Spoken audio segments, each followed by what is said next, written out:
যেদিন থেকে দুনিয়ায় আদম আলাইহিস সালাতু ওয়াস সালাম এসেছেন সেদিন থেকে আমাদের সামনে আমাদের শত্রুও এসেছে। শত্রুর নাম কি? ইবলিস, মিস্টার ইবলিস। একটু কি ইবলিস সাথে একটা উপাধি বলতে হয়, মিস্টার ইবলিস না হযরত মাওলানা ইবলিস, পীরে কামেল ইবলিস, মিস্টার ইবলিস। ও প্রতিজ্ঞাই করে আসছে আপনাদেরকে জাহান্নামে নেবে, জান্নাতে যাইতে দেবে না। সুম্মা লাআকউদান্না লাহুম সিরাতাকাল মুস্তাকিম সুম্মা লাউগবিয়ান্নাহুম আজমাইন। আল্লাহর সাথে তার কথা চলতেছে, কয় আল্লাহ আমাকে খালি একটু সুযোগ দাও মানুষের কাছে যাওয়ার। ও জানে আল্লাহ যদি যাইতে সুযোগ না দেয় তাহলে মানুষের কাছে ইবলিস আসতে সুযোগ পাবে না, তার সে ক্ষমতায় কুলাবে না।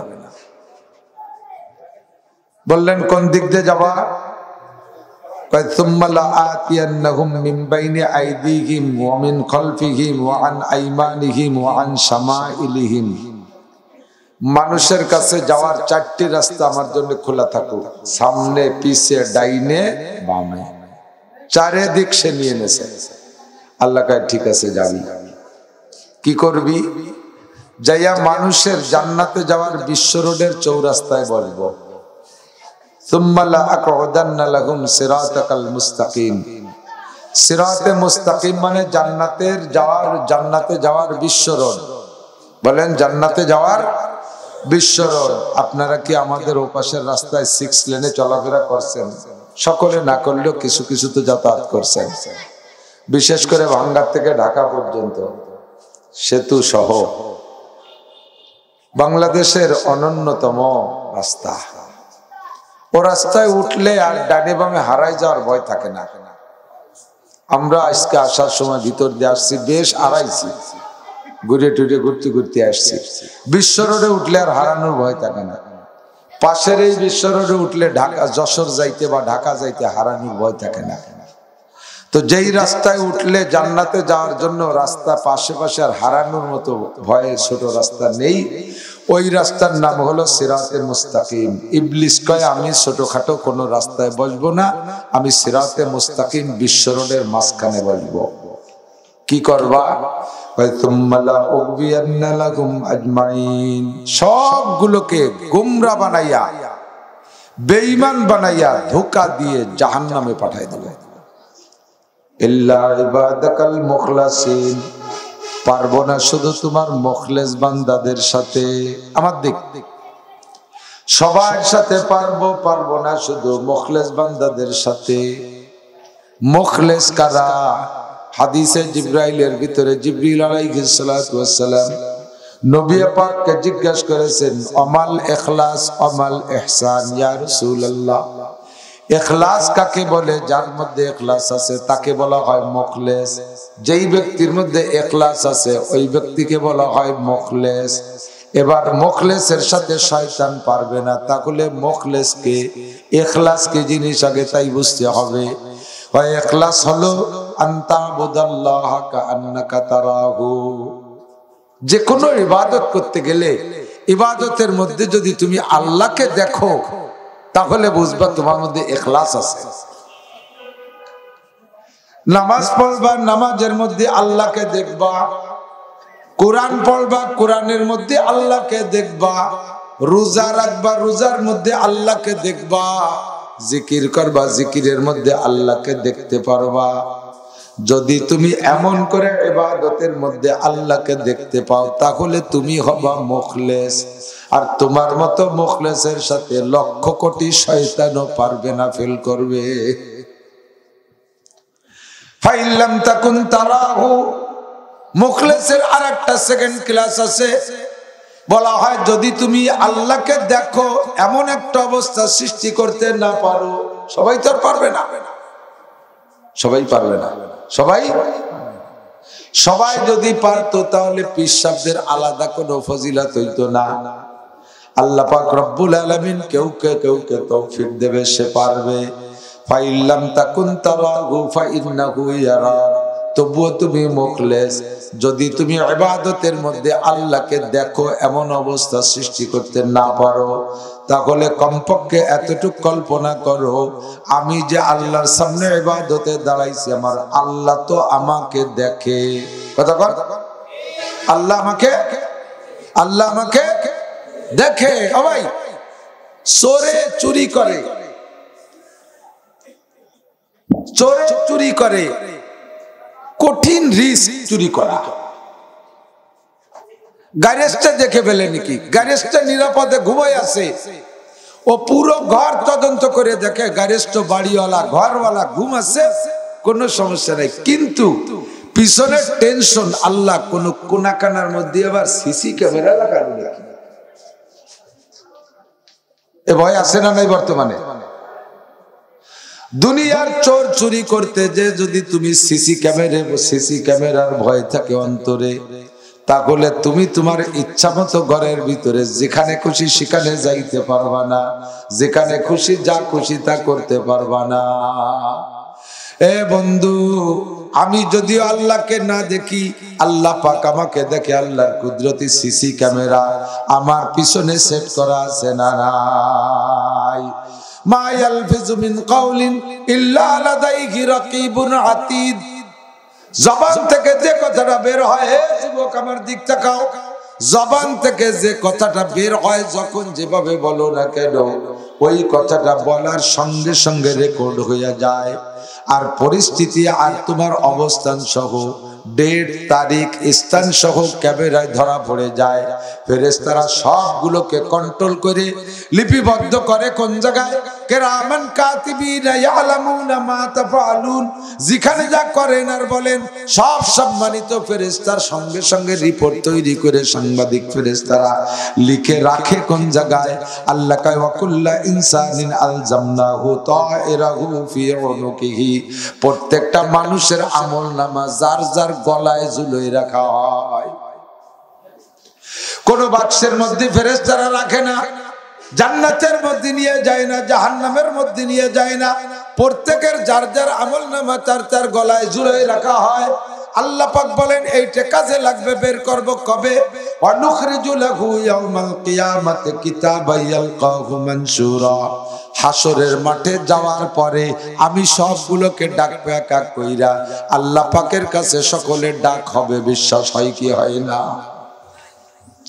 প্রত্যেককে ডেকে ডেকে আল্লাহ পাক জিজ্ঞাসা করবে, একটু সাক্ষী দেন, করবে? এক একজন করে ডেকে বলবে, আমার সামিতা আলাম ইয়াতিকুম নাযির, এ তুই কি কথা শুনিস নাই? তোর কাছে কি আমার ভীতি প্রদর্শক নবীরা গিয়েছিল না? তোর কাছে কি রাসূল যাই নাই? তোর কাছে কি সাহাবায়ে কিরাম যাই নাই? তোর কাছে কি তাবেঈনরা যাই নাই? তোর কাছে কি তাবেঈনরা যাই নাই? এ বাঙালিরা, তোমাদের কাছে কি উলামা হযরত যাই নাই? এ মধ্যপ্রাচ্যের মুসলমানরা, তোমাদের কাছে কি আবু হানিফা, শাফিঈ, আহমদ, মালিক, বুখারী, মুসলিম, তিরমিজি ওয়ালা যাই নাই? তোমাদের কাছে কি আব্দুল কাদের জিলানী, মঈনুদ্দিন চিশতি, নিজামউদ্দিন আউলিয়া, কুতুবউদ্দিন বখতিয়ার কাকি, শামসুল হক ফরিদপুরি, হাজী শরীয়তুল্লাহ, পীর মোহসেন উদ্দিন দুদুমিয়া, মুহাম্মদুল্লাহ হাফেজি, আহমদ শফি সাহেব, শাইখুল হাদিস আল্লামা আজিজুল হক, ফজলুল করিম, ফাইজুল করিম, রিজাউল করিম রাকি তোমাদের কাছে যাই নাই?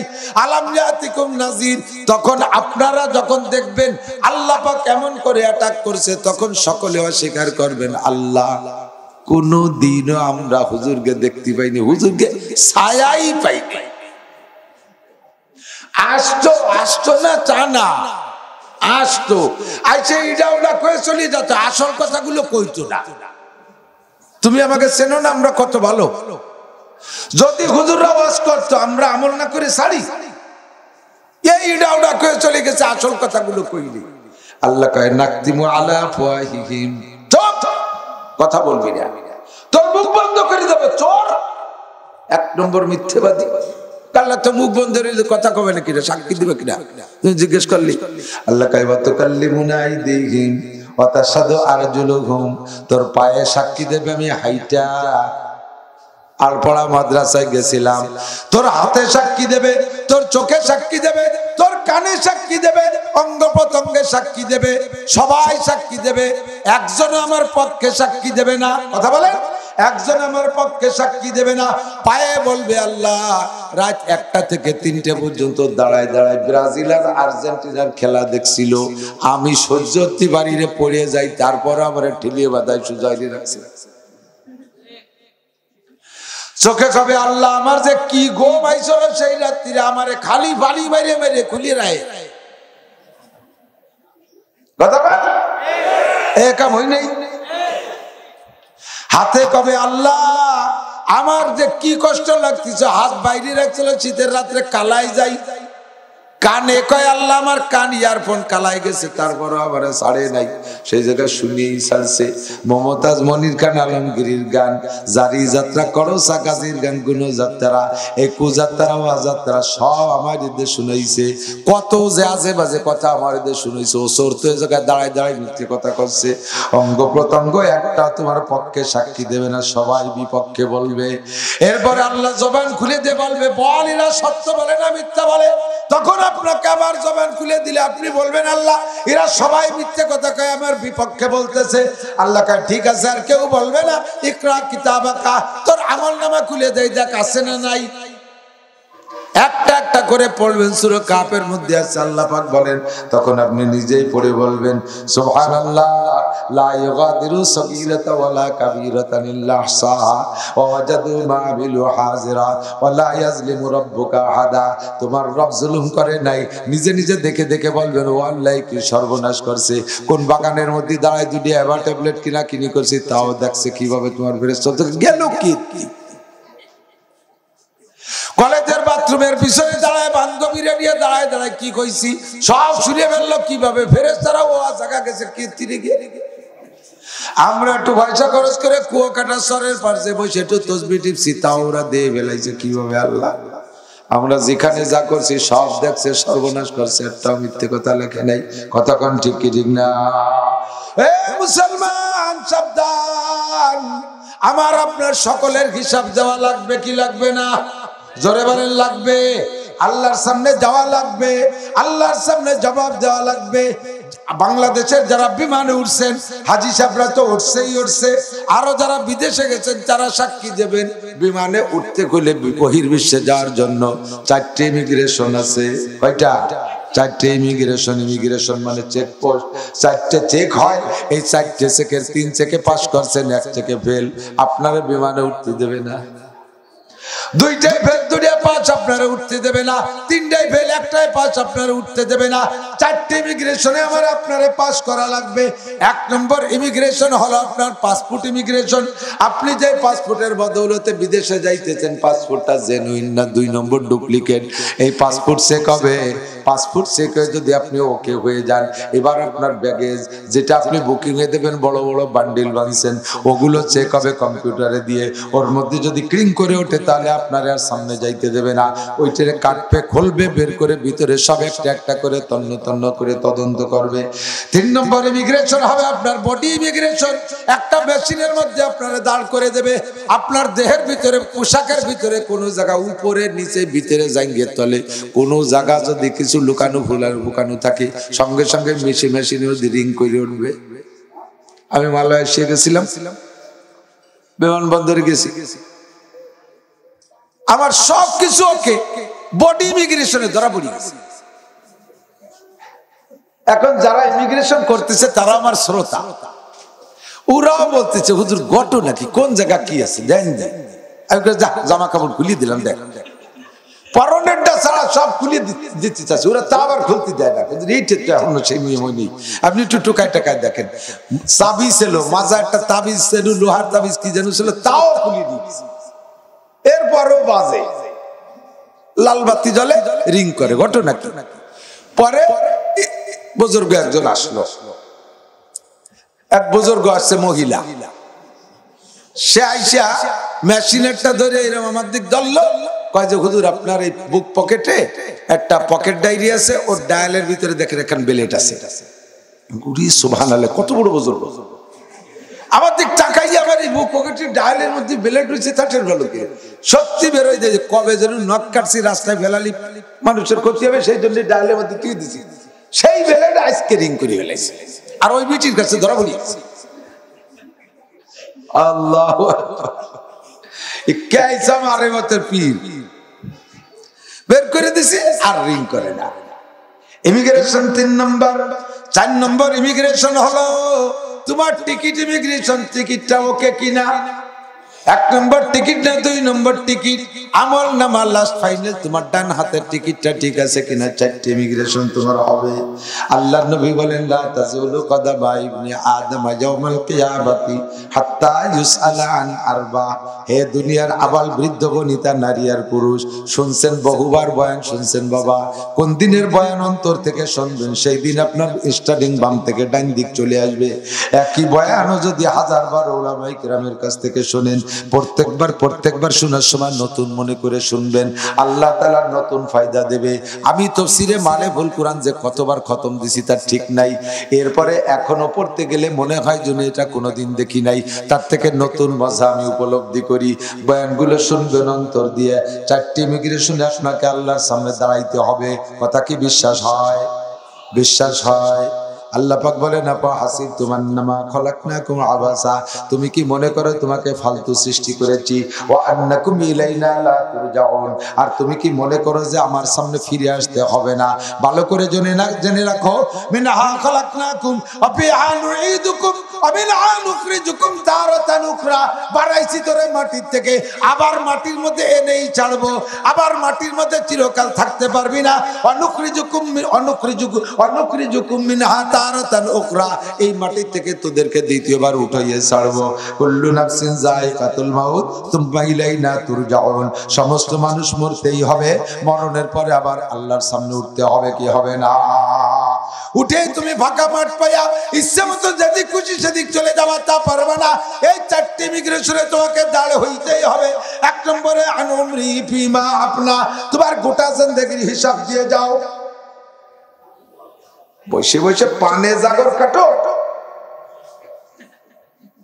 হ্যাঁ পান খায় জাগর কাটে ভালো করে লক্ষ্য করেন চোখে আঙ্গুল দিয়ে ধরায় যায় আল্লাহ নবী একেবারে চোখে আঙ্গুল দিয়ে ধরায় দেয় আমার দিক তাকান আমি যদি এর মধ্যে জিজ্ঞাসা করি আমি যারে টার্গেট করব ইনশাআল্লাহ মিস করব না দোয়া কোন জিজ্ঞেস করলে কইতে পারবে না বহুত মানুষ আছে বিশেষ করে জানাজার দোয়া জিজ্ঞেস করবো যারে তাক করবো ইনশাআল্লাহ সে মিস করবে কারণ এই ব্যবসা অত্যতে মাল চিনি বেলাইছে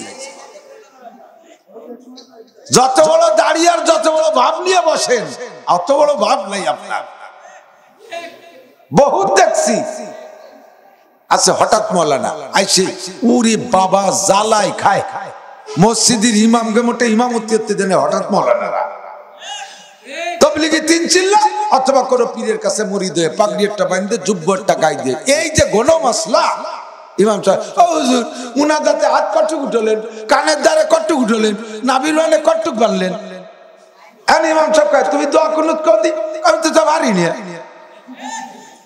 দোয়া কুনুত পারে না আত্মা পারে না মুনাজাতে হাত কটে মুনাজাত মোটেই না উঠলি হবে হাত উঠলেরই দরকার নাই দোয়া করতে হবে দোয়ার যে জায়গা সিস্টেম আছে দোয়া পড়লেই হয়ে গেল বহুত জায়গায় দোয়া আছে সব জায়গায় হাত উঠেই না পায়খানায় ঢোকার সময় দোয়া আছে না সে সময় কি করেন আল্লাহুম্মা বিসমিল্লাহি নাউযু মিনাল খুবুসিল খাবাইস পায়খানাতে বারো ইয়ে মুনাজাত করতে হয় দোয়া আছে গুফরানাকা আলহামদুলিল্লাহিল্লাযী আযাবানিল আযা এটাও দোয়া সে জায়গায় কই জায়গা মুনাজাত করছে সুসাবানি মুহিম হয় না মুনাজাত হাত উঠাবই না এই হাতি সাহেবের কাছে মাস্টার সাহেব শুনি দেন সৌদি আরবে কত রঙের নামাজি একদল একবারও কানে হাত দেয় না নামাজের সময় একবারও কানে উলে দেয় না এই দাঁড়ায় রয়েছে সোজায় রয়েছে তো রয়েছে অথবা সানা বাঁধে রয়েছে আগে থেকে কানে হাত দেয় না আর একদল একবার কানে হাত দিয়ে সানা একবার বাঁধে ছাড়ি দেয় শেষ পর্যন্ত আর বাঁধে না আর একদল বাঁধছে এই নাভির নিচে আর একদল পেটের উপরে আর একদল বুবির বুকির উপরে গণ গণ রবে দেন করে আর একদল একবারও করে না কত রঙের যে জায়গা আছে আপনি তো সত্যি দেখে সত্যি পারবেন না মুনাজাতে জীবনে হাত উঠে না এরকম বহুত আছে 15 সালে 16 সালে গেছিলাম উমরায় হ্যাঁ 16 সালে বছর সৌদি আরবের বাচ্চা আব্দুল্লাহ মারা গেছে। আমি সে সময় রিয়াদে গেছি, উমরার থেকে দাম্মাম গেছি, দাম্মাম মাহফিল সেরে রিয়াদে একটা মাহফিল সেজে গাইছি। আসার পরে ওই বছর হলো আব্দুল্লাহর জানাজা ওই রিয়াদে। পরে একদিন পরে শুক্রবার হেরেম শরীফে গেছি।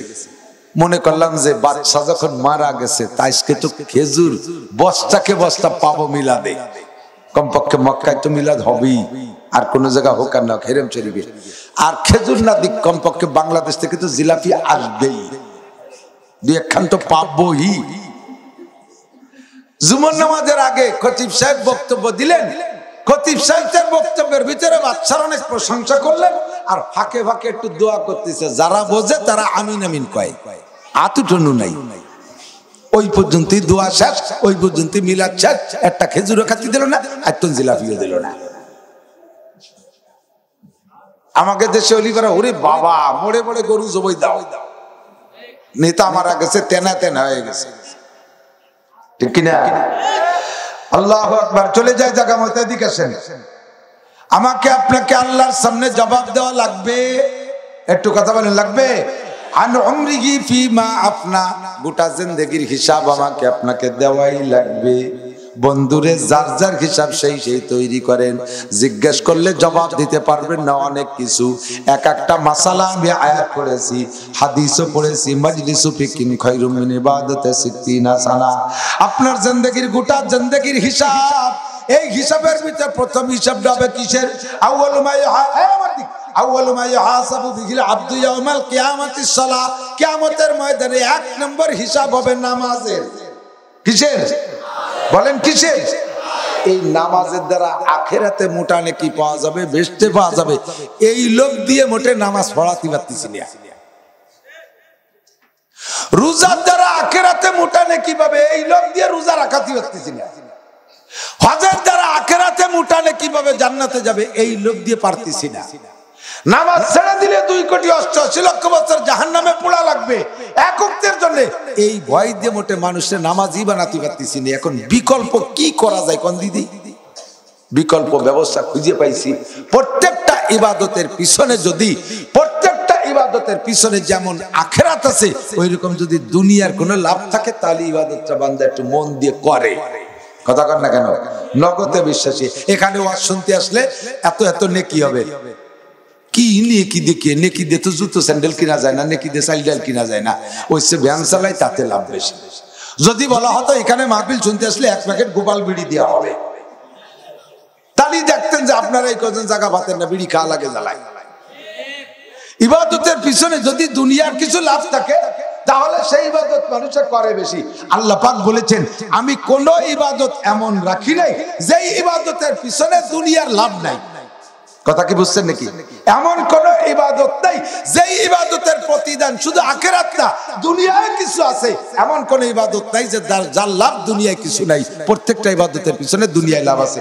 যেমন হাদিসে আছে, আল্লাহ নবী বলেন, মান হাফাজা আলা সালাওয়াত, এ যুবক আমার দিক তাকাও, মান হাফাজা আলা সালাওয়াত, যে ব্যক্তি 5 ওয়াক্ত নামাজ ঠিক করে পড়ে। জোরে বলেন কয় ওয়াক্ত? যে ব্যক্তি 5 ওয়াক্ত নামাজ ঠিক করে পড়ে, আল্লাহর নবী বলেন, আকরামাহুল্লাহু বিখামসি খিসাল, আল্লাহ তাবারক ওয়া তাআলা তারে 5টা পুরস্কার দেয়। 5টা পুরস্কারের 4টি পুরস্কার তবলিগওয়ালাদের কাছ থেকে শুনতে শুনতে, আমাদের কাছ থেকে শুনতে শুনতে হাফেজ হয়ে গেছেন। তারপরে আরেকবার 5টার 4টে পুরস্কার মরার পরে আর একটা পুরস্কার দুনিয়ায় রেখেছেন। যেটা দুনিয়ায় দরকার ওইটাই দুনিয়ায় রাখছে, আর যে 4টে মরার পরে দরকার সেই 4টে মরার পরেই রাখছেন। দুনিয়ায় যেটা পুরস্কার দেবেন সেটা হলো, নবী বলেন, ইরফা আনহু যিকুল আইশ, নামাজি ব্যক্তির দুনিয়ায় কোনোদিন রুজির অভাব হবে না। বাংলাদেশ সরকার, সারা পৃথিবীর সমস্ত সরকাররা এই 2023 সাল আসার কয়েক মাস আগে থেকে, 1-2 মাস আগে থেকে আমাদেরকে রেড সিগন্যাল দিয়ে দিয়েছে 2023 সালে দুনিয়া ব্যাপী দুর্ভিক্ষ আসতেছে, অভাব আসতেছে। সারা দুনিয়ায়, শুধু বাংলাদেশ না, শুধু সৌদি আরব না, সারাটা দুনিয়া ব্যাপী দুর্ভিক্ষ হবে বলে 2023 সাল আজকে চলে গেল কয়দিন? 11 দিন। 2023 সালের 11 দিন দুর্ভিক্ষর থেকে চলে গেছে। আমরা 11 দিন না খেয়েছিলাম দুর্ভিক্ষয়, আর বাকি যে কয়দিন আছে সে কয়দিনও দুর্ভিক্ষ আসতেছে। দুনিয়ার সরকাররা আমাদেরকে একটা খবর শুনেছি,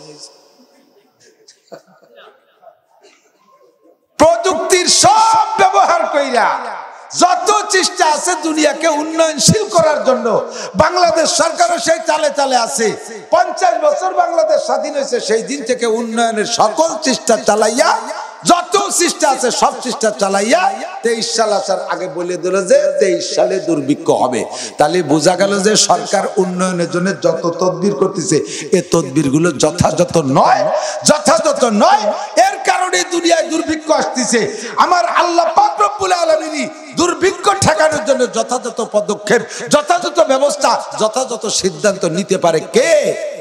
জোরে বলেন কে? আল্লাহ পাক বলে নাসির বলে দাও ফালিয়াবুদু রাব্বা হাযাল বাইত। মসজিদ কো? এই মাদ্রাসার মসজিদ কো? ওই যেটা ফালিয়াবুদু রাব্বা হাযাল বাইত, এই ঘরের রবের ইবাদত করো। এই ঘরের রবের কথা কান, এই ঘরের রবের, এই ঘরের রবের 1 নম্বর ইবাদতের নাম কি? জোরে কান কি? সালাত পরে কইলেন কারণ নামাজ। যারা নামাজে সালাত করার জন্য পাগল হইছে তাদের কাছে আমি একটা করে বলবো, তাহলে আব্বারে আব্বা কইসকা, আব্বারে আবুল ক, মারে মা কইসকা, উম্মুন ক। নবী তো আব্বা মা কইনি, তুই কইসকা। এই ফুফুরে ফুফু কইসকা, নবী কইছে আম্মাতি, তুই ফুফু কইসকা। নবীর সব আরবিগুলো তুই কবি, বাংলা মোটে কথি দেব না তোরে। রোজারে সব, নামাজে সালাত করার জন্য পাগল হইছে, যা করে বোঝা যায় তাই ক। অত গুড়ো এর উড়ুম কেউ না, মুড়িরে অত গুড়ো এর খালি মজা হয় না। গালে দিয়ে চাবাতি হবে, খসখস শব্দ হবে, তালি খালি মজা ঠায়। আর নয় পাটায় বেটে গুড়ো এর সাতু খালি মুড়ি খাওয়ায় না। এই রবের, এই ঘরের রবের 1 নম্বর ইবাদত কি? জোর হলো না? আল্লাহ কয় ফালিয়াবুদু রাব্বা হাযাল বাইত। হে বাংলাদেশ সরকার, ইন্ডিয়ার সরকার, পাকিস্তান সরকার, সৌদি সরকার, আমেরিকা সরকার, ব্রিটেন সরকার, ব্রিটিশ সরকার, চায়না সরকার, রাশিয়ার সরকার, জাপান সরকার, সারা দুনিয়ার বড়ি মিয়া সরকাররা আতঙ্কিত। 2023 সালে দুর্ভিক্ষ হবে। 2023 সাল তোমার হাতে চলে আসে নাই, শেষ হয়ে যায় নাই, সত্য কি সামনে রয়েছে। আর সামনে কি হবে না হবে এই খবর দুনিয়ার কোনো মানুষ বলতে পারবে না। বিশেষ করে ইনকাম সোর্স কি হবে এটা একমাত্র জোরে বলেন কে জানে? আল্লাহ কয় নবীকে, নবী পাককে বলেছেন হে নবী তুমিও সামনের খবর জানো না। লাউ কুনতু আকুল লাউ কুনতু আলামুল গায়বা লাস্তাকসারতু মিনাল খায়র। নবী তুমি উম্মতরে বলে দাও আমি যদি ভবিষ্যতের গায়েব জানতাম তাহলে কোনো প্রকার ক্ষতি আমাকে স্পর্শ করতে পারতো না। যত প্রকার কল্যাণ আর কামিয়াবি আর উন্নতি সব আমি অর্জন করতাম। আমার দাঁত ভাঙতো না, মাথা ভাঙতো না, তাইব যে মাইর খাওয়া লাগতো না। লবিদ ইবনে আসাম আমাকে 1 মাস পর্যন্ত জাদু করে ভাবে ফেলায় রাখতে পারতো না। আমি গায়েব জানি না। আল্লাহ কয় 5টা জিনিস কেউ কইতে পারবে না। তার ভিতরে 4 নম্বরটা হলো আমা তাদরি নাফসুম মাযা তাকসিবু গাদা। 2023 সালে কে কি ইনকাম করবা, দুনিয়ার অবস্থা কি হবে, অভাব হবে না দুর্ভিক্ষ হবে কেউ জানো না, সচ্ছল হবে না দুর্ভিক্ষ হবে কেউ জানো না। এটা একমাত্র জানে আমার আল্লাহ। কারণ দুর্ভিক্ষ দূর হয় আর রুজি আসে আসমান থেকে। কন্যা কোন জায়গা থেকে? আল্লাহ কয় আফিস সামায়ে রিজকুকুম, আসমান থেকে রুজি আসে। তোমরা আসমানে উঠতে পারো নাই, তোমরা কে চলো মঙ্গল গ্রহ পর্যন্ত। মঙ্গল গ্রহ কত দূর? ওই চাঁদপুরের পরে। মঙ্গল গ্রহ কোন জায়গা? চাঁদের পরেই তো, চাঁদের উপরে মঙ্গল গ্রহ, তাহলে চাঁদপুরের পরে। বাংলাদেশের চাঁদপুর না, মঙ্গল গ্রহ। এই যে হাতের মাথায় ওয়াট্টু করতে পারছো, আসমানে যাইতে পারো নাই। আসমানের গোলাকার খালি হয়ে যায় নাই, আমার আল্লাহর গোলা খালি হয় নাই। আমার আল্লাহর গোলা ভরা আছে, আছে না নাই? আল্লাহ কয় রুজি আসে আসমান থেকে। আফিস সামায়ে রিজকুকুম ওয়া মা তুআদুন, তোমাদের জন্য যা যা বরাদ্দ করা হয়েছে সব আসে আসমান থেকে। বন্ধুরে তুমি আসমানের খবর জানো না আমার গোলায় কি আছে না আছে? তবে আসমানের গোলা ভরা আছে, ওখান থেকে নিতে হলে ফালিয়াবুদু রাব্বা হাযাল বাইত, এই ঘরের মালিকের ইবাদত করো। আল্লাযী আতামাহুম মিন জু, যে আল্লাহ সকল ক্ষুধা দূর করে দেয়, সকল অভাব দূর করে দেয়। তেলের দাম কমাইতে সরকার পারবে না, চাউলের দাম কমাইতে সরকার পারবে না, পেঁয়াজের ফলন সরকার দিতে পারবে না, ধানের ফলন সরকার দিতে পারবে না, আলুর ফলন সরকার দিতে পারবে না, রডের দাম সরকার কমাইতে পারবে না। এগুলো সব পারবে কে?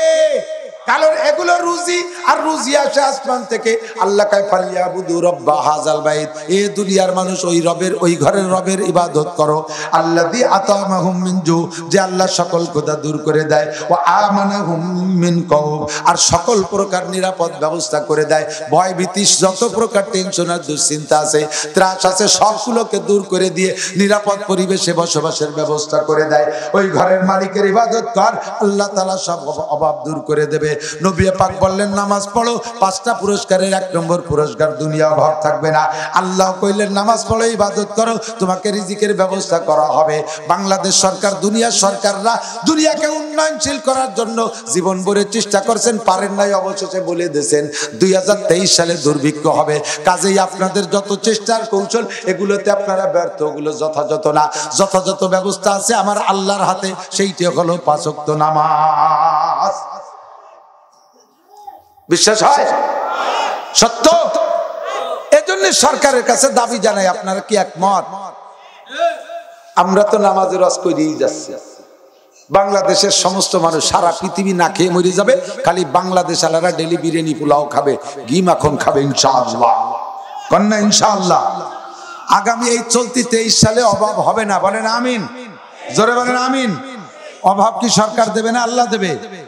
রুজি কে দেবে? কাজেই আমরা আল্লাহর প্রতি বিশ্বাস রাখি, আল্লাহ আমাকে না খাওয়ায় রাখবে না। এখন এই অভাব দূর করার জন্য আল্লাহ পাক রব্বুল আলামিনের কাছ থেকে সে আসমানি গোডাউন থেকে তো আনতে হবে, নাকি বলেন? এজন্য আমি সরকারকে পরামর্শ দেই, আমরা এই ব্যাপারে একমত, সবাই একমত। আমি গোটা বাংলাদেশ থেকে ভোট কালেকশন করতেছি আমলিক সরকারের জন্য। বিরোধী কোনো দলই থাকবে না, রাগ করেন না, গেতে মিয়া বুঝে শুনে চাইছে সেইতেন মেতেন। বিএনপি জামাত থাকতে পারে, অন্য দল থাকতে পারে, আমাকে সরমুনা হুজুররা তালি সবাই আমরা নৌকো উঠবো, সবাই নৌকোয় উঠার পরিস্থিতি হলে উঠবো, অসুবিধা দেখি। আমি আপাতত 3টে দাবি করছি সরকারের কাছে। সরকার এই 3টে দাবি করলে ইনশাল্লাহ নৌকোয় উঠা যায়, অসুবিধা বাড়িয়ে টয় না। দেখবেন যে উঠেও যাবে হাজার হাজার। একটা দাবি হলো সরকার জাতীয় সংসদ থেকে নামাজটারে বিল আকারে পাশ করে দিক। কথা কন?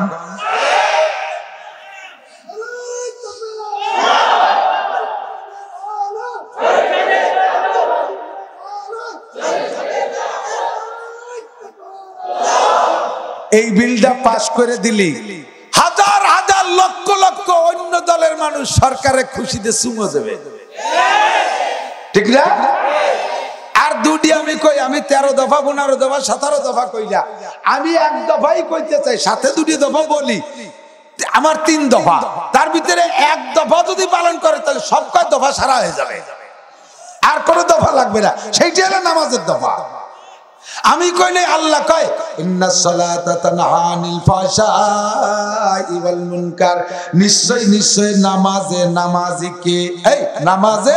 নামাজিকে সকল অন্যায় থেকে ফিরায়, সুদ করলে সুদের থেকে ফিরায়, ঘুষ করলে ঘুষের থেকে ফিরায়, অফিসারদেরকে অফিসিয়াল দুর্নীতি থেকে ফিরায়, কন্ট্রাক্টরকে রাস্তা আর খাল আর ব্রিজ কাজবার মারি খাত থেকে ফিরায়, জিনা করলে জিনা থেকে ফিরায়, মদ করলে মদের থেকে ফিরায়, ফাঁকিবাজে ফাঁকির থেকে ফিরায়, ব্যবসায়ীকে ব্যবসায়ী দুর্নীতির থেকে ফিরায়, বেপর্দা মহিলাকে বেপর্দা থেকে ফিরায়।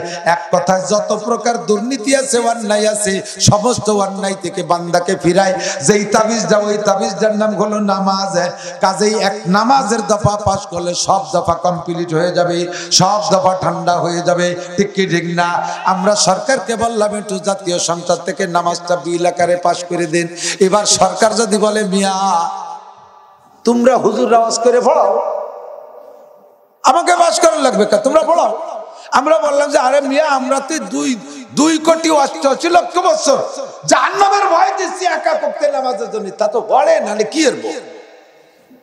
কাজেই তোমরা 2023 সালে দুর্ভিক্ষ মাথায় নিয়ে আসতেছ টেনে টুলিয়ে। এই দুর্ভিক্ষতে বাঁচা দিলে আপাতত কমপক্ষে এই বছরটা নামাজ পড়াও। সরকারকে আল্লাহর কাছে জবাব দেওয়া লাগবে কি লাগবে না? লাগবে না? সরকারকে বলবে তুমি তোমার দেশের সবাই, সরকার বলবে আল্লাহ এটা কি সম্ভব নাকি? তুমি জানো কিনা কোন জায়গা থাকে? ওই সুন্দরবনের মধ্যে, সাগরের মধ্যে, পাহাড় পর্বতের ভিতরে, জঙ্গলের মধ্যে কে কোন জায়গা নামাজ পড়তে, আমি কয় জায়গা তালাশ করে বেড়াবো? আল্লাহ কেন না, তোমার অত তালাশ করা লাগবে না, তোমার একটা পাওয়ার দিছি, একটা পাওয়ারের দ্বারা সম্ভব, তোমার দ্বারা সম্ভব, এটা অতি সম্ভব, আমি প্রমাণও আছে আমার কাছে। কি প্রমাণ আছে আল্লাহ তোমার কাছে? আল্লাহ কয় যারা মসজিদ খালি করতে পারে তারা মসজিদ ভর্তিও পারে। কথা কন, যারা খালি করতে পারে তারা।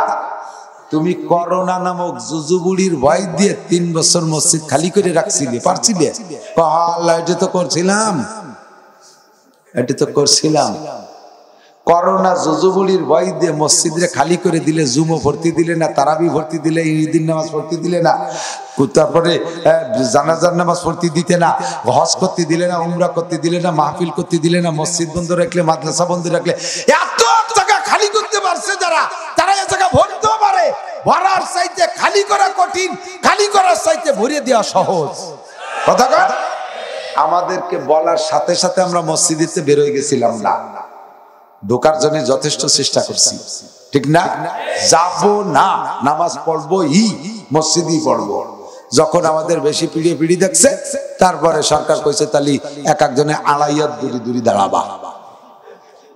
মসজিদে মুসল্লি 3 জন, ইমাম 1 জন, মুসল্লি পিছনে 2 জন, এইরকম দাঁড়াইছে 3 কোনা।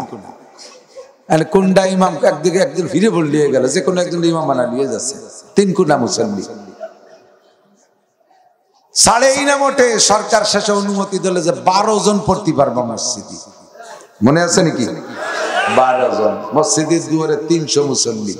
পুলিশে আইসে ভাই এত মানুষ আসছেন কেন? 12 জন, যা করোনা আসছে এত মানুষের ভাগ করে দিয়ে যাবে না, মোটে 12 জনকে দিতে হবে। প্রত্যেক মুসল্লি কয় আমি 12 জনের একজন। তোমরা তো কার্ড দাও নাই যে কোন 12 জন যাবে, আমি 12 জনের একজন, নামাজ পড়বই। 12 পর্যন্ত মসজিদ থেকে বের করছে। আল্লাহ ধরবে কিয়ামতে মসজিদ, দুনিয়ার মসজিদ গুলোকে খালি করে দিছো, এরপরে করোনা চলে গেলে সেই মসজিদ গুলো ভরিয়ে দাও নাই কেন? কথা বলেন, হবে কিনা? জবাব দেওয়া লাগবে, জবাব দেওয়া লাগবে। যাতে জবাব দিয়ে সাইডে জাতি পারেন চাচা চাচিরা, সেই সুবুদ্ধি দিচ্ছি, উল্টো বুঝেন না। বেশি দিন দুনিয়ায় ফাগাল খাওয়া যাবে না, কেদ্দারি মাতবাড়ি সবাই শেষ হয়ে আসতেছে। বাগা বাগা নেতা 70-80 বছর বয়স হয়ে গেছে, এ দল ও দল, সে দল বেদল, সব দলেরই। বেশি দিন টিকতে পারবে না। যে কয়দিন ফাজলামি আছেন আর দিন থাকবেন না, 100% গ্যারান্টি আছে। বাকি যে কয়দিন বেঁচে আছেন, এই কয়দিনের ভিতরে যদি দুনিয়ার সুখ শান্তি চান, তাহলে ফালিয়াবুদু রব্বা হাযাল বাইত, জাতীয় সংসদের এমপি মুসলমান কয়জন রেতে নামাজ পড়ান, আর সারা বাংলাদেশে নামাজের অর্ডার দিয়ে দেন। আমরা তো ওয়াজ করি, আমাকে ওয়াজে অতটা কাজ হচ্ছে না, জায়গায় জায়গায় লাঠি লাগে, পিটেন লাগে, মগুল লাগে, কতক্ষণ লাগে কি লাগে না, তার কিছু ধুলাইয়ের ব্যবস্থা করে দেন, ইনশাল্লাহ নামাজি হবে।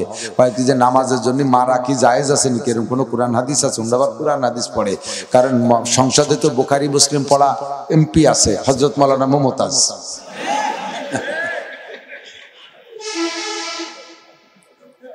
আছে না নাই?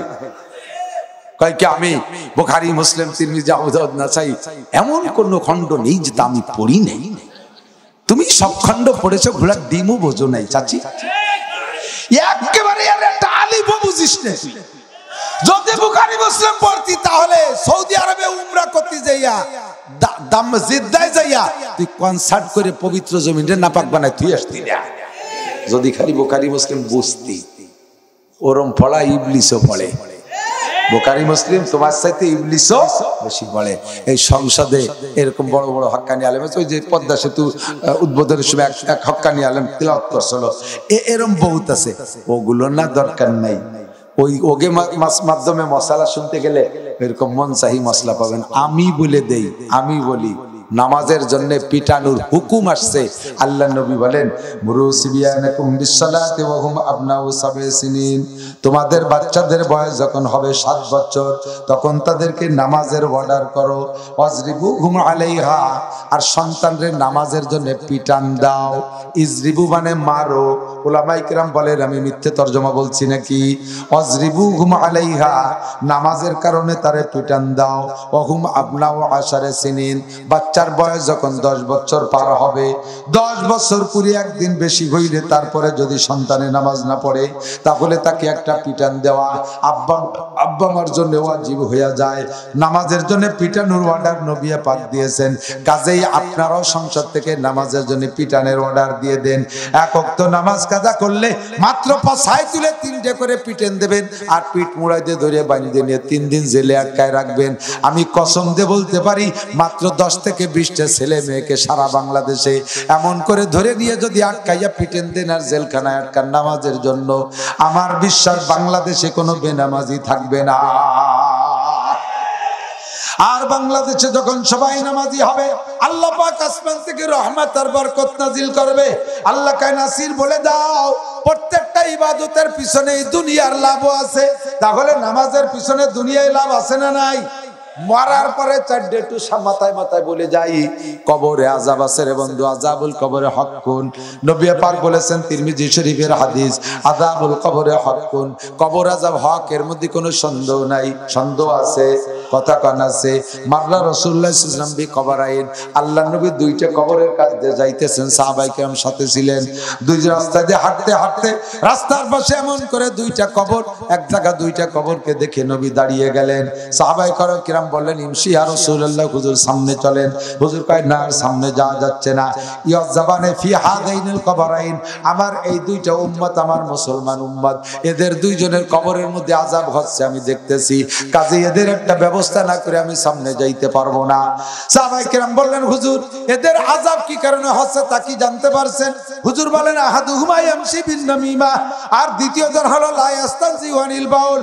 2 জনের একজনের দোষ হলো ইয়ামশি বিন নামিমা, চগলখড়ি করার অভ্যাস ছিল, গ্রামে ঘুরে ঘুরে চগলখড়ি করত, এইটাই তার চগলখড়ি স্বভাব। নামাজ কালাম ইবাদত বন্দেগী অনেক আছে, কিন্তু চগলখড়ি স্বভাবের কারণে ইবাদত বন্দেগী নষ্ট হয়ে গেছে, তাই তারে কবরে আযাব দেয়া হচ্ছে। দ্বিতীয় জনের দোষ কি? হুজুর বললেন দ্বিতীয় জন হলো লা ইয়াস্তানজি আনিল বাউল। মুসলমান যুবক আমার দিক তাকা, লা ইয়াস্তানজি আনিল বাউল, পেশাব থেকে পরিচ্ছন্নতা অর্জন করত না।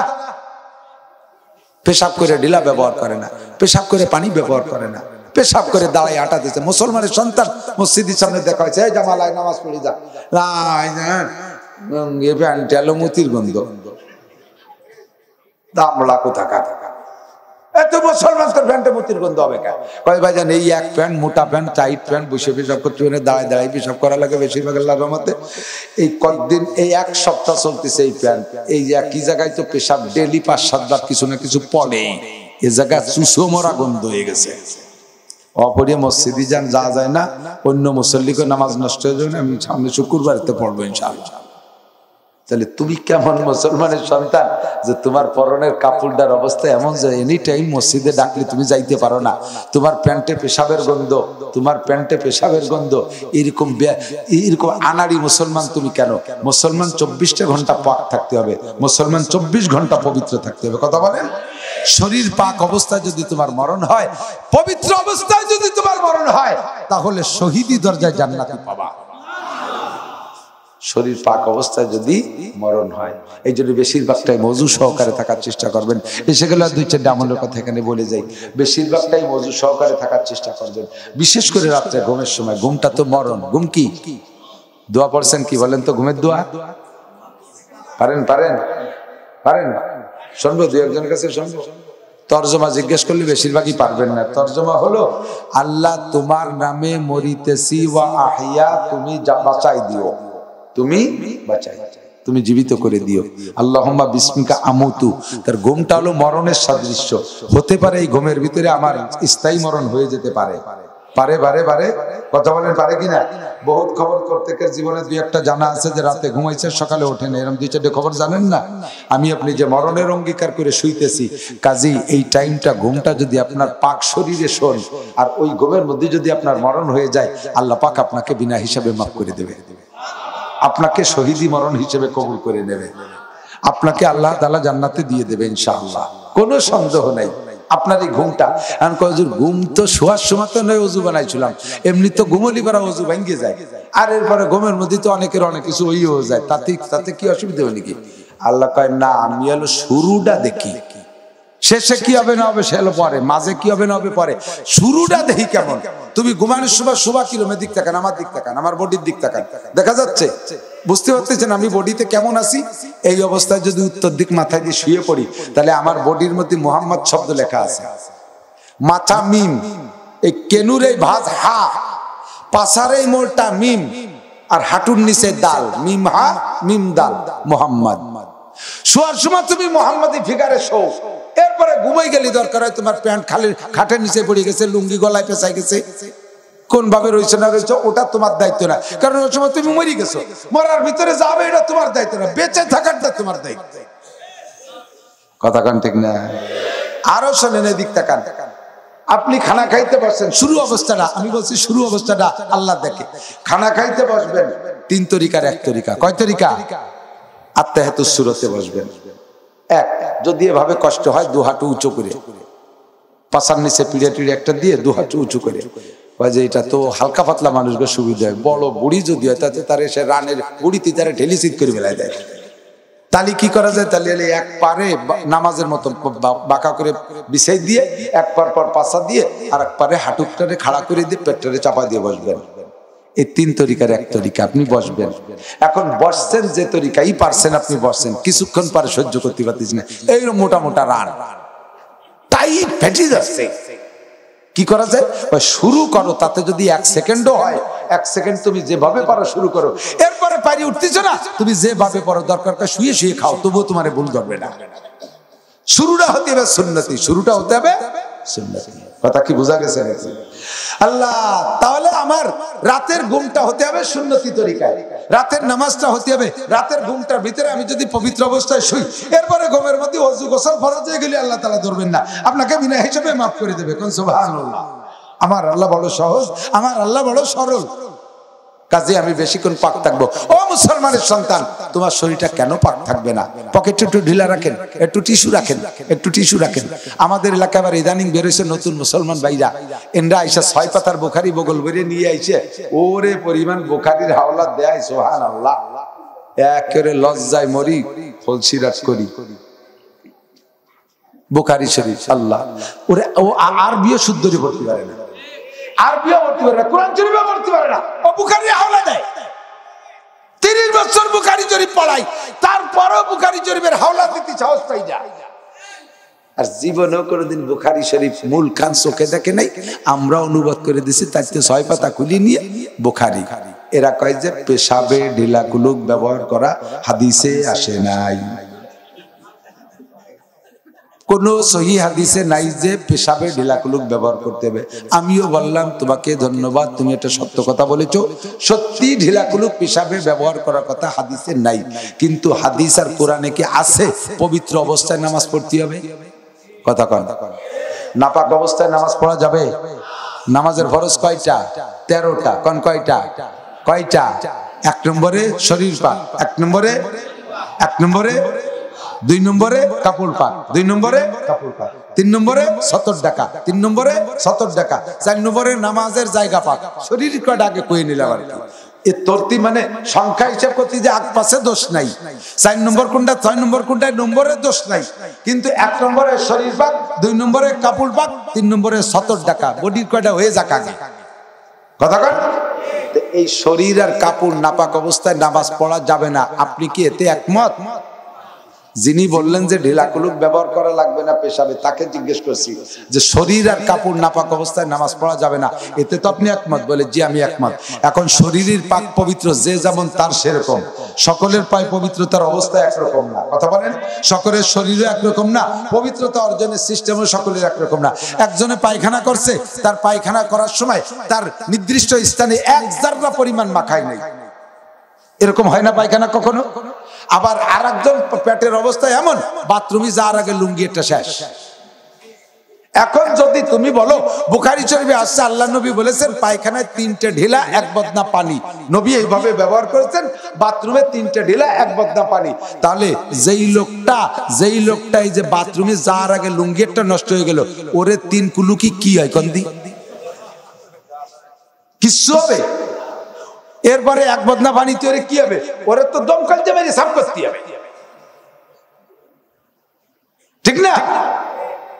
বোঝা যায় যে এখানে কোনো সীমারেখা নাই, কোনো পরিমাণ নাই। যারা যেমন তাদের পবিত্রতা তেমন। আমি পেশাব করলে এক জাররাও থাকে না। আমি বহুত ট্রাই করছি, হাঁটার পরে আমার এক জাররাও পড়ে না, বহুত ট্রাই করছি। আবার আরেকজন 10-20 কদম হাঁটলে ক্লিয়ার হয়ে যায়, আরেকজন 50 কদম হাঁটার পরে ক্লিয়ার হয়, আরেকজন 60 কদম হাঁটে ওযু কালাম করিও ফেলাইছে, এর মধ্যে আবার তলপেট চিপে ধরে বাথরুমে গেছে, যে আবার 2 ফুট পড়ে গেছে। হাসার কিছু না, ঘটনার মাঝে না নাই। যৌবনকালে, যুবক থাকাকালে শরীর ভালো থাকে, তুমি পেশাব করছো 6 হাত দড়ি যে পড়ছে। আর 80 বছরে বুড়ো পেশাব করতে গেলে তার আশপাশ ভিজে যায়, ঘুটায় ঘুটায় পড়ে। তো দুইজনের পাক পবিত্রের মশালা কি এক কলি হবে? কোনদিনও হবে? সৌদি আরব ওনারা শূন্য খায়, খেজুর খায়, রুটি খায়, শুকনো টুকরো খায়, গুড়ার মতো কড়ি কড়ি পায়খানা করে, ওকে আশেপাশে একটু মায় না। আর আমরা বাঙালি ভাত খিচুড়ি রুটি মুটি খাইয়ে পেটের মধ্যে গড়গড় করতে তারে তাই পায়খানায় যাওয়ার আগে লুঙ্গি একটা শেষ, এর মধ্যে যদি 3 কুলুকার 1 বদনা পানি দেয়, তাহলে কুলুক দিতে বেরিয়ে হবে না? মশলা সব হিসেব নিকেশ করে কইতে হবে, আমাকে পবিত্র থাকতে হবে। এদিক একজন মানুষ যদি একটা টয়লেট বাথরুম ব্যবহার করে, একটা টিস্যু যদি ওর মধ্যে লাগায়, 25 টাকা 24 টাকা দিয়ে একটা বসুন্ধরার টিস্যু যদি লাগায় ওর ভিতরে, তাহলে একজন মানুষের পেশাব ও পায়খানায় মিনিমাম 1 মাস হয়ে যায়। 1 মাস হয়ে যায়। আমি তো সেট করি বাড়ি, 1 মাস হয়ে যায়। তাহলে এই যে ঢিলাগুলো ব্যবহার করলেন, কিয়ামতের ময়দানে আপনার নেকির পাল্লায় ঢিলাগুলো উঠে দেওয়া হবে। বিশাল ইনকাম আপনার ঢিলার ভিতরে। আমরা পবিত্র থাকবো, পারবো না ইনশাআল্লাহ? তাহলে নামাজ পড়বো। আমরা বলে নামাজ পড়াইতে পারি না, সরকার বললে নামাজ পড়াইতে পারবে, কাজেই সরকারকে আল্লাহর কাছে জবাব দেওয়া লাগবে। আল্লাহ নবী বলেন, কুল্লুকুম রাইন ওয়া কুল্লুকুম মাসউলুন আন রাইয়াতিহি, তোমরা সকলে রাখাল, তোমরা সকলে রাখাল। রাখাল মানে যে গরু চড়ায় তাকে রাখাল বলে। রাখালের কাছ থেকে বালিকে সন্ধ্যাকালে গরুগুলো বুঝে নেয়। কিয়ামতের ময়দানে আল্লাহ পাক প্রেসিডেন্ট প্রধানমন্ত্রীকে দেশের রাখালি বুঝে নেবে, এমপি সাহেবকে তার সিটের রাখালি বুঝে নেবে আল্লাহ পাক, চেয়ারম্যান সাহেবের থেকে তার ইউনিয়নের রাখালি বুঝে নেবে, মেম্বার সাহেবের থেকে তার ওয়ার্ডের রাখালি বুঝে নেবে, সেক্রেটারি সভাপতি মোতামেমের কাছ থেকে মাদ্রাসার রাখালি বুঝে নেবে, হাই স্কুল প্রাইমারি হেডমাস্টারের কাছ থেকে পুরো স্কুলের রাখালি বুঝে নেবে, কলেজের প্রফেসর প্রিন্সিপালের থেকে পুরো কলেজের রাখালি বুঝে নেবে, গোটা বাংলাদেশের রাখালি বুঝে নেবে প্রধানমন্ত্রী প্রেসিডেন্টের কাছ থেকে, যাতে আমাদের নেতা নেত্রীরা ধরা না খায়। এই জন্য সুপরামর্শ দিচ্ছি, 1 নম্বরের নামাজটারে বিল আকারে পাশ করে দেন, পরকালে যা পাই আর না পাই দুনিয়ায় পাবো। আল্লাহ নবী বলেন, মাররা রাসূলুল্লাহ সাল্লাল্লাহু আলাইহি ওয়াসাল্লাম, মনে আছে নাকি? 2 জনের একজন পেশাব থেকে পাক থাকে না, কবর আযাব পেশাব থেকে পাক থাকে না। একজন হলো ছগলখুরি করে, আর একজন হলো পেশাব থেকে পাক থাকে না। আর একটা কথা এই জায়গা বলে যেতে হবে, আপনারা গরু ছাগল গরু বাছুর পালেন, ঘোড়া গরু পালেন, পোষেন, এই ঘোড়া গরুতে পেশাব পায়খানা পেশাব করে দেয়, এই পেশাবের থেকে আপনাকে পরিচ্ছন্ন থাকতে হবে। বলদ গরু, ষাঁড় গরু, বলদ আবাল, আবাল কয়তো আমাকে দিকে আবাল কয়, যেটা হালি গরু ছিল, এখন তো হালি গরু সেটা প্রায় মরহুম হয়ে গেছে, আর নাই, মেশিন দিয়ে কাজ ছাড়ে। বলদ গরু, ষাঁড় গরু, এরা পেশাব করলে 5 হাত দূরি সেটে কয় যে আবার কবে মাইপি আসলেন, আমাকে মুরব্বীরা মাইপি থুইছে। আর গাই গরুতে পেশাব করলে 8 হাত সেটে, হ্যাঁ জোর বেশি, 8 হাত সেটে। এখন আপনি গরুর একটু নিকটে যে 5 হাতের ভিতরে আছেন, আপনি তো মনে করছেন লাগে নাই, কিন্তু 5 হাতের ভিতরে দাঁড়ায় থাকা অবস্থায় গরুতে পেশাব করছে, আপনার লুঙ্গি না পাক। আপনি যে নামাজ পড়ছেন, আপনার ওই নামাজে আযাবুল কবর, নামাজে 5টা পুরস্কারের 2 নম্বর পুরস্কার হলো কবর আযাব মাফ হয়, কিন্তু আপনার সেই কবর আযাব মাফ হচ্ছে না। কারণ কি? আপনি গরুর দ্বারে দাঁড়ায় দাঁড়ায় পেশাব নিয়েছেন গায়ে। মহিলা দুধ দোয়ায়, অধিকাংশ গাভীর স্বভাব হলো দুধ শুরু করলে দোয়ানো কিছুক্ষণ পরে পেশাব করে দেয়। মহিলা আতুনটারে পাত্রটারে নিয়ে একটু মাজা বাঁকা করে বসে, দুধ ঠেকায়, দুধ রে পেশাবের ঠেকায়, কিন্তু নিজের ভাষা আগে দিচ্ছে পেশাবের দিকে, ওই পাশ স্প্রে হয়ে গেছে। সেই মহিলা পরে দুধ টুধ রেখে পরে ওজুবানে নামাজ পড়তে গেলে ওই কাপড় পরিয়ে উনারে কবর আযাব থেকে বাঁচাবে এই নামাজে। কথা বলেন, বাঁচাইতে পারবে? আর তুহুরু শাত্রুল ঈমান, পবিত্রতা অর্জন করেন। কথা বলতে বলতে অনেক দূর সরে চলে আসছি। তো দোস্ত, নামাজের 2 নম্বর পুরস্কার হলো কবর আযাব মাফ করে দেবে। 3 নম্বর পুরস্কার হলো ডান হাতে আমলনামা দেবে কিয়ামতে, কোন সুবহানাল্লাহ। 4 নম্বর পুরস্কার এমুরু আলা সিরাতে কাল বার, চিকুনের চুলের সে চিকুন, হীরার সে ধার। শুনতে শুনতে হাফেজ হয়ে গেছেন, কান হয়ে গেছে ভাব। চুলের সে চিকুন, হীরার সে দাঁড়, কতবার শুনবো, কান হয়ে গেছে বার। শুনিয়ে যদি আমি ভয় পাইতাম তাহলে আর শুনতাম না, শুনে যদি ভয় দিয়ে সাইজ করতে পারতাম তাহলে আর শুনতাম না, হয়ে যেত। যতদিন পর্যন্ত রোগ আপনার কলেরা, অতদিন আমার চিকিৎসা সেলাইন। আপনি আগা বন্ধ করে দেন, আমি সেলাইনও বন্ধ করে দেবানি। আপনার আগা বমি চলবে আর আমি সেলাইন দেবো না। আর সেলাইন দিতে গেলে হ্যাঁ পায়খানা হলি সেলাইন, তা তুমি পায়খানা করো না। তোমার যতদিন রোগ থাকবে নামাজ না পড়া, অতদিন আমার এই হাদিস চলবেই চলবে। উঠতে 10,000 বছরের পথ, এই 10,000 বছর কই আর শুনি চলে যান। আইটি দেখছেন 10,000 বছর। হযরত আদম আলাইহিস সালাম আজ থেকে 9,500 বছর আগে দুনিয়ায় আইছে, আর পুলসিরাতের প্রথম উঠতেই লাগবে 10,000 বছর। সমতলে 10,000, আবার নামতে 10,000, এই 30,000 বছরের পথ। নামাজি ব্যক্তি দেখেই চোখ বন্ধ হয়ে যাবে ভয়তে, চোখ খুলে দেখবে যে ওই পাশে চলে গেছে, কখন তার টেরও পাবে না। কন্যা সুবহানাল্লাহ। 5 নম্বর, ইয়াদখুলুল জান্নাতা বিগাইরি হিসাব, বিনা হিসাবে জান্নাতে চলে যাবেন, বিনা হিসাবে জান্নাতে। কাজে আমি দুনিয়ার মুসলমানদেরকে আখিরাতের এই 4টে পুরস্কার পাওয়ানোর জন্য আর দুনিয়ার দুর্ভিক্ষ থেকে বাঁচানোর জন্য নামাজের দাওয়াত দিচ্ছি। সরকার মহোদয় করেন। 2 নম্বর আরেকটা ওজিফা শোনেন, এদিক তাকান। অভাব হবে না, অভাব হবে না। হাদিসের মধ্যে আছে 2টা জিনিস এক জায়গা হয় না, 2টা জিনিস এক জায়গা হয়। এদিক যুবক, চাকরি পাও না, ব্যবসা বাণিজ্য উন্নতি হয় না, আবার মুখ উচড়ে ঘুরিয়ে বেড়া, আবার এদিক ওদিক টাকা ওয়াজের মধ্যে, আমার দিক টাকা। কালকের থেকে বড় লোক হয়ে যাবে। একটানা 40 দিনেই আমলটা করো, যদি অর্থনৈতিক পরিবর্তন না আসে তারপরে আমলটা ছেড়ে দিও। আমি এত বড় গ্যারান্টি দিছি, আসমান থেকে শুই না, আসমানওয়ালার কাছ থেকে শুনছি, মদিনাওয়ালার কাছ থেকে শুনেছি। নবী পাক বলেছেন 2টা জিনিস এক জায়গা হয় না। একটা হলো রাতের বেলা ঘরে সূরা ওয়াকিয়ার তিলাওয়াত, আর একটা হলো অভাব। এরা দুইজন মোটে এক জায়গা থাকতে পারে না। যে ঘরে ওয়াকিয়ার তিলাওয়াত আছে ওই ঘরের মধ্যে অভাব থাকতে পারে না, ওই ঘরের মধ্যে অভাব থাকতে পারে না।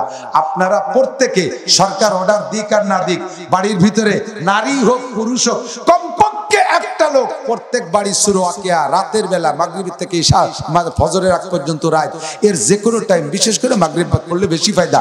আপনি মাগরিবের পরে বাড়ির মধ্যে একটা লোককে ওয়াকিয়ার অভ্যাস করা। সারা বাংলাদেশে যত মুসলিম পরিবার আছে প্রত্যেক বাড়ি যদি রাতের বেলা সূরা ওয়াকিয়ার তিলাওয়াত চলে আর নামাজি হয়ে যায়, আমি কসম দিয়ে বললে মিথ্যাবাদী হব না। আমার আল্লাহ লা ইউখলিফুল মিয়াদ, আল্লাহ মিথ্যে কথা কয় না। আল্লাহ কাল্লা ফাতাহনা আলাইহিম বারাকাতিম মিনাস সামাই ওয়াল আরদ, আসমান আর জমিন থেকে রহমত আর বরকতের সব দরজা খুলে দেব। কন্যা সুবহানাল্লাহ। দেবে কে? দেবে কে? সূরা ওয়াকিয়ার তিলাওয়াত চালু করা যাবে। এখন ওয়াকিয়ার দ্বারা যে রুজি হয় এর একটা প্রমাণ সামনে দেখলি ভালো হয় না? প্রমাণটা হলো এই মাদ্রাসা, কওমি মাদ্রাসা।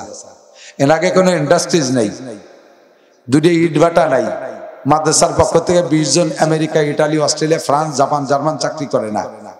মাদ্রাসা আলাদের 10 খান ট্রাক নাই যে রেগুলার, তার থেকে ইনকাম আসতেছে। 5 খান বাস নাই, পরিবহন নাই যে তার থেকে ইনকাম আসতেছে।